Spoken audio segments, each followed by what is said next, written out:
இப்போ நான் போய் ஒரு மிருகத்தை போய் கல்யாணம் பண்ணேன்னா நீ கல்யாணம் பண்ண வேணாம்னு சொல்லலாம், அது இயற்கைக்கு மாறானது. நான் ஒரு ஆம்பளை பையில போய் கல்யாணம் பண்ண போனால் இயற்கைக்கு மாறா போனால் நீ கல்யாணம் பண்ணான்னு சொல்லலாம். ஒரு பொண்ணு எனக்கு பிடிச்சிருக்கு, அவளை நான் என் வாழ்க்கை துணையாக ஏற்றுக்கும் போது அதில் எங்கே ஜாதி வந்து ஈடுபடும்?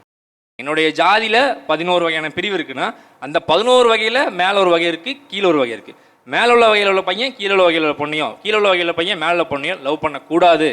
பண்ணால் அதுவும் ஜாதி ரீதியான வன்கொடுமைன்னு சொல்கிற அளவுக்கு மாறி போச்சு. எங்கள் அப்பா வந்து தஞ்சாவூர் அந்த சைடு, எங்கள் அம்மா சென்னை. எங்கள் அப்பா இங்கே சின்ன வயசில் ஏதோ ஒர்க்காக வந்திருக்காரு, அப்படி பார்த்து லவ் பண்ணியிருக்காங்க, ஓடி போய் கல்யாணம் பண்ணிட்டாங்க. பட் எங்கள் அம்மா வந்து மறைச்சிருக்காங்க, நான் இந்த ஜாதி இல்லை அப்படின்ற மாதிரி மறைச்சி தான் கல்யாணம் பண்ணியிருந்தாங்க.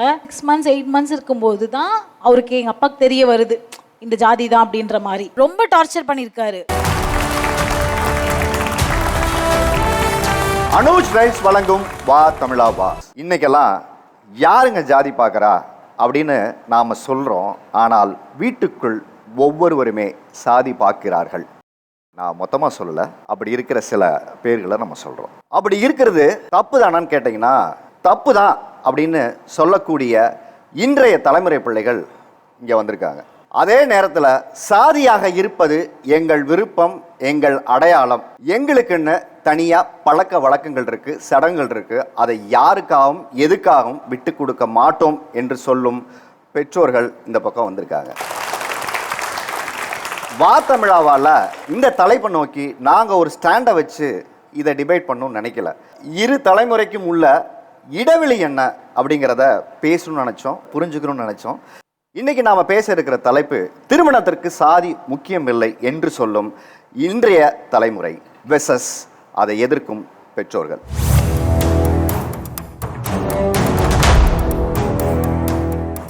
நீங்க சொல்லுங்க, திருமணத்தில் ஏன் சாதி பார்க்க வேண்டாம்னு நினைக்கிறீங்க? மேலே கீழே அப்படிங்கிற ஒரு வர்ணாசிரம ஸ்ட்ரக்சர் வந்து இங்கே இருக்குது.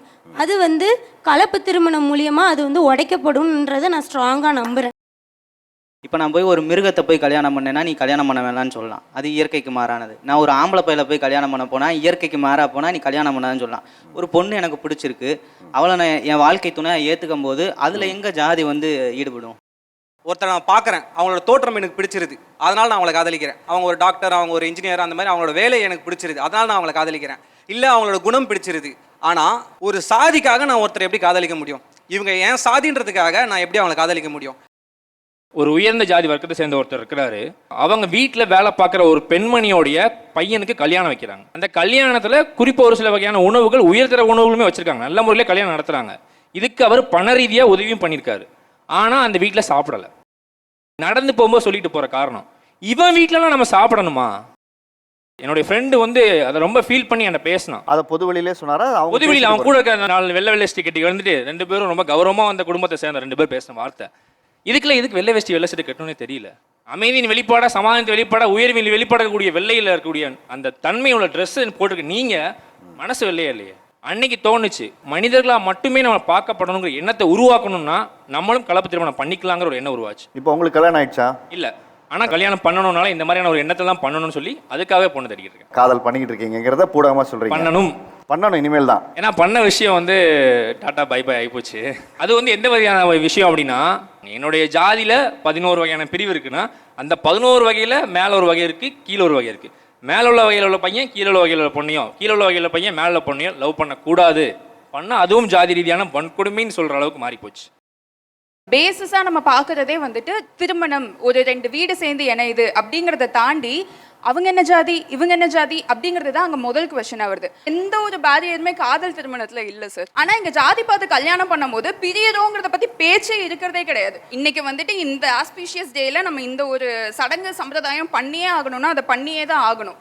இதே வந்துட்டு நம்ம சாதி விட்டு சாதி மாதிரி கல்யாணம் பண்ணும்போது குழந்தைங்களை வளர்க்குறதுல இதெல்லாம் உங்களுக்கு தெரியணும், இதெல்லாம் உங்களுக்கு தெரிய வேண்டாம் அப்படின்னு நம்ம நினைப்போம் இல்லையா? நம்ம இந்த சாமியை இப்படிதான் கும்பிடணும், இந்த சாமி கும்பிடுறவங்க கூட எல்லாம் நம்ம வந்துட்டு பழகலாமே தவிர அவங்க வீட்டுக்கு போறதோ அவங்க கூட அவங்க கோயிலுக்கு போறதோ வேண்டாம்னு சொல்லுவாங்கல்ல. இதெல்லாம் ஒரே சாதியில கல்யாணம் பண்றப்போ இந்த பிரச்சனை எல்லாம் வரும்னு நினைக்கிறேன் சார். நான் சாதி பார்த்து வளர்ந்துட்டேன், என் பிள்ளை சாதி பார்த்து வளர்க்க வேண்டாம்னு நினைக்கிறேன். நான் ஏன் திருமணங்களை சாதி பார்க்கக்கூடாது அப்படின்னா, எங்கள் ஃபேமிலியில் பார்த்தீங்கன்னா எல்லா கசின்ஸ் இருக்காங்க. ஒரு 6-7 பேரில் கிட்டத்தட்ட ஒரு 6 பேர் லவ் மேரேஜ் தான். எங்கள் அக்கா ஒருத்தங்க துபாயில் ஒர்க் பண்ணாங்க, அங்கே பார்த்தாங்க, என் அங்கிளை பிடிச்சது, அவங்க குஜராத்தி. இப்போ நாங்கள் மலையாளி எப்படி பண்ணுவோம்னா என்கேஜ்மெண்ட் பண்ணுவோம் ஒரு டே, அப்புறம் கல்யாணம் பண்ணுவோம். கல்யாணம் மேலகள்லாம் இருக்காது, சிறப்பாக பெரியவங்க வருவாங்க, தாலி எடுத்து கொடுப்பாங்க, அடுத்த நாள் ரிசப்ஷன், 3 நாள் தான். ஆனால் அவங்கள எப்படி பண்ணுவாங்க அப்படின்னா 7 நாள் மெகந்தி, சங்கீத் அதெல்லாம் வைப்பாங்க. எங்களுக்கு அதெல்லாம் பார்க்கும் புதுசாக இருந்தது. இப்போ அக்காவோட குழந்தைகள் எப்படி எடுத்துப்பாங்கன்னா எது வேணுமோ எடுத்துக்கலாம், உடையிலேருந்து பழக்க வழக்கங்கள்லேருந்து இதெல்லாம் நீ எடுத்துக்கலாம், இது வேணும்னா நீ ஒமிட் பண்ணிக்கலாம். இது ஒரு சாதியினரில் காதலிச்சு கல்யாணம் போய் இவ்வளோதான் உனக்கு ஒரு ஆப்ஷன் இருக்குது, இதை தான் நீ பண்ணணும், இதுக்கு மேலே நீ பண்ண முடியாது அப்படின்ற மாதிரி ஒரு லிமிடேஷன் இருக்குது. ஆனால் சாதிகளை தாண்டி கல்யாணம் பண்ணும்போது, வேற்று சாதியில் வரும்போது எல்லா லிபரேஷனும் இருக்குது. கலப்பு திருமணம் வரும்போது இப்போது நான் ஒரு வேறு சாதி பெண்ணை கல்யாணம் பண்ணுறேன்னா குழந்தை கேட்குமா அதெல்லாம் ஒன்றும் இல்லைம்மா, இங்கே நிறைய ஆப்ஷன் இருக்குது. குழந்தை என்ன பார்க்கணும், ஓ 2 இருக்கா, எது வேணா எடுத்துக்கலாம், இல்லைம்மா எதுவுமே எடுக்க வேணாம் விட்டுரு. அது ஒரு பர்டிகுலர் ஜென்ரேஷன் போக போக போக போகனா நிறைய இருக்குது, இது எதுக்கு இந்த இதுதான் விட்டுக்கிட்டு அப்படின்ற மாதிரி ஏதாவது ஒன்று விட்டுடுவாங்க. அது அப்படியே ஒமிட் ஆக ஆரம்பிச்சிடும். அடுத்த தலைமுறைகளில் ஒரு 100-500 வருஷங்கள்ல அது அப்படியே அழிஞ்சு போயிடும். சரி, என் பேர் பூஜா ஸ்ரீ, லவ் பண்ணிட்டு இருக்கேன். லவ் பண்ணிட்டு இருக்கீங்க, சொல்லுங்க நீங்க ஏன் சாதி வேணாம்னு நினைக்கிறீங்க? எங்கள் அப்பா வந்து தஞ்சாவூர் அந்த சைடு, எங்கள் அம்மா சென்னை. எங்கள் அப்பா இங்கே சின்ன வயசில் ஏதோ ஒர்க்காக வந்திருக்காரு, அப்படி பார்த்து லவ் பண்ணியிருக்காங்க, ஓடி போய் கல்யாணம் பண்ணிட்டாங்க. பட் எங்கள் அம்மா வந்து மறைச்சிருக்காங்க, நான் இந்த ஜாதி இல்லை அப்படின்ற மாதிரி மறைச்சி தான் கல்யாணம் பண்ணியிருந்தாங்க. 6 months 8 months இருக்கும்போது தான் அவருக்கு எங்கள் அப்பாவுக்கு தெரிய வருது இந்த ஜாதி தான் அப்படின்ற மாதிரி. ரொம்ப டார்ச்சர் பண்ணியிருக்காரு. ஒரு சின்ன விஷயம், சாமா சரியா கழுவல, நீங்க இந்த மாதிரி ஆளுங்க, அதனால உனக்கு இது தெரியல, நீ வேண்டவே வேணாம் சொல்லிட்டு இன்னொரு இது கூட போயிருக்காரு எங்க அப்பா. எங்க அம்மாவுக்கு வாழ்க்கை போகும்போது 23 வயசு எங்க அம்மாவுக்கு. மொத்தமா 2 பேர் பிரிஞ்ச உடனே என்ன தனியா விட்டுட்டாங்க. நான் மோஸ்ட்லி சின்ன வயசுல எனக்கு நனவு தெரிஞ்சு சொந்தக்காரங்க வீட்டில் தான் வளர்ந்தேன். ஒரு சாப்பாடு சாப்பிடணுன்னா அவங்க வீட்டில் நான் வேலை செய்யணும். காலேஜ் படிக்கும் போல காசு இருக்காது, சத்து மாவு கஞ்சி மட்டும் சாப்பிட்டு போவோம் 3 வேளையும். ஒரு மாதிரி தப்பான பேர் வச்சு கூப்பிட்டுருக்காங்க, இவ பொண்ணு தானே இது அப்படி சொல்லிட்டு. ஒரு கட்டத்தில் எங்கள் அம்மா நல்ல வசதி, எங்கள் அப்பா பயங்கர செட்டில்டு. ஆனால் 2 பேருமே என்னை பார்க்கல. தனியாக இருந்து ஸ்காலர்ஷிப் வாங்கி படித்து இந்த மாதிரி தான் நான் என்னோட டிகிரி முடிக்கிறதுக்கே நான் அவ்வளோ கஷ்டப்பட்டேன். இப்போ 2 பேருமே பேசுகிறாங்க. இப்போ எங்கள் அப்பா நான் லவ் பண்ணுறவங்க கிட்ட என்ன சொல்கிறாங்கன்னா, இவரை விட ஒரு ஜாதி அவர் கீழேயா, அவங்கள செட் ஆக மாட்டாங்கம்மா. இது வந்து இப்போ உங்கள் பையனுடைய ஃபேமிலிக்கு தெரியுமா? பையனுக்கு தெரியும், ஃபேமிலிக்கு தெரியாது. இப்போ உலகத்துக்கே தெரியுமே. ஸ்டார்டிங் ஒரு பிரச்சனை வந்துச்சு, என்ன யார் ஏது, அம்மா அப்பா இல்லைன்னு சொல்கிற, எப்படி வளர்ந்துச்சு, எங்கே இருந்துச்சு, அந்த மாதிரி நிறைய கொஷின்ஸ் அவங்களுக்குள்ளே இருந்துச்சு. என் மேலே அப்பட்டமாக ஒரு சந்தேகமும் இருந்துச்சு. ஆனால் என்னை பற்றி புரிஞ்சு என்னை பற்றி எல்லாம் தெரிஞ்சதுக்கப்புறம் நான் தான் வேணும்னு இன்னைக்கு ஸ்ட்ராங்காக, நேற்று கூட அவர்கிட்ட பேசும்போது அவங்க மாமா பொண்ணை கல்யாணம் பண்ணிக்கணும்னு அவ்வளோ ஸ்ட்ராங்காக சண்டை போட்டிருக்காங்க.